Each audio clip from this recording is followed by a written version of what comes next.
జై పొంగులేటి శ్రీనివాసరెడ్డి గారు, జై తుమ్మల నాగేశ్వరరావు గారు, జై కాంగ్రెస్, జై జై కాంగ్రెస్.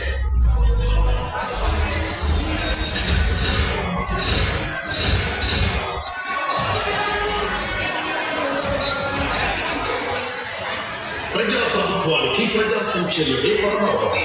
తెలంగాణ రాష్ట్రంలో గూడు లేని వారు ఉండకూడదని పేదల సంతృప్తికరణ నిజం చేసే బాధ్యతనెత్తుకుంది మన ఇందిరమ్మ ప్రభుత్వం.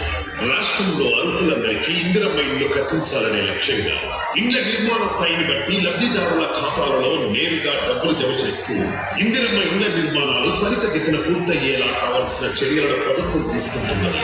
గౌరవ ముఖ్యమంత్రి శ్రీ రేవంత్ రెడ్డి గారి చేతుల మీదుగా గృహ నిర్మాణ శాఖ మంత్రివర్యులు పొంగులేటి శ్రీనివాసరెడ్డి గారి ఆధ్వర్యంలో ఈ నెల 3వ తేదీ బుధవారం రోజున ఇందిరమ్మ ఇళ్లు మొదటి గృహ ప్రవేశం జరిపించి లబ్ధిదారులకు అందించనుంది మన ప్రజా ప్రభుత్వం.